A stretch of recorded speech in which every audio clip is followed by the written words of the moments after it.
வாசிக்கலாம். 1 ராஜாக்கள் 1வது அதிகாரம், 1 ராஜாக்களின் புஸ்தகம் 1வது அதிகாரத்தில் அதோனியா செய்ததை கொஞ்சம் பாருங்கள். 5வது வசனம்.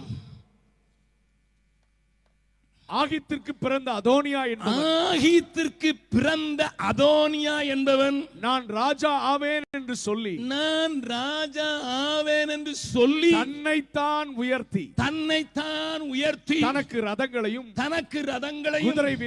குதிரை வீரர்களையும் தனக்கு முன் ஓடும் 50 காலாட்களையும் சம்பாதித்தான். 7வது வசனம். அவன் செருயாவின் குமாரனாகிய யோவாபோடும் ஆசாரியனாகிய அபியத்தாரோடும் ஆலோசனை பண்ணி வந்தான். அவர்கள் அவனிடத்தில் இருந்து அவனுக்கு உதவி செய்து வந்தார்கள். தேவ சித்தத்தை நிறைவேற்றி அதோனியாவே ஆண்டவருடைய சித்தம் நீ ராஜாவாகிறது இல்லைன்னு சொல்றதுக்கு வக்கில்ல.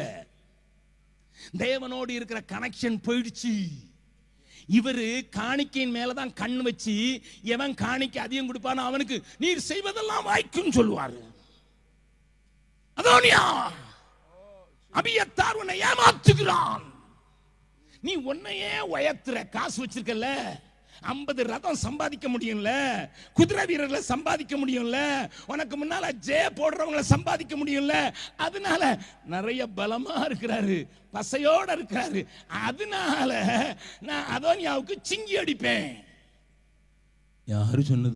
பணம் பாதாளம் மட்டும் பாயுது. நான் இது எங்கெல்லாமோ பாயுத.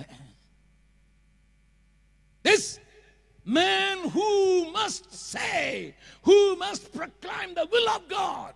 அவன் என்ன செஞ்சிருக்கணும்? அதோனியா, you are going against the will of God. இது தேவ சித்தம் அல்ல, தேவன் உன்னை குறித்து வைத்திருக்க காரியம் அல்ல, நீ அல்ல, உன் தம்பியாகிய சாலமோனை தேவன் தெரிந்து கொண்டிருக்கான்னு சொல்ல வேண்டிய ஆளு. அதோனியாவுக்கு சிங்கி அடிச்சதுனால தான் சாலமோன் கூப்பிட்டான். வாயா, you are unfit to be the priest over the people. தேவ ஜனங்களுக்கு முன்னதாக நீ ஆசாரியனாக இருக்கிறதற்கு தகுதியற்றவன். ஆகையினால் நீ மரணத்துக்கு பாத்திரன். கர்த்தருடைய சித்தத்தை சொல்ல வேண்டியவன் செய்யவே இல்லை. மற்றவர்களுக்கு போதிக்க வேண்டியவன் தானே செய்யல.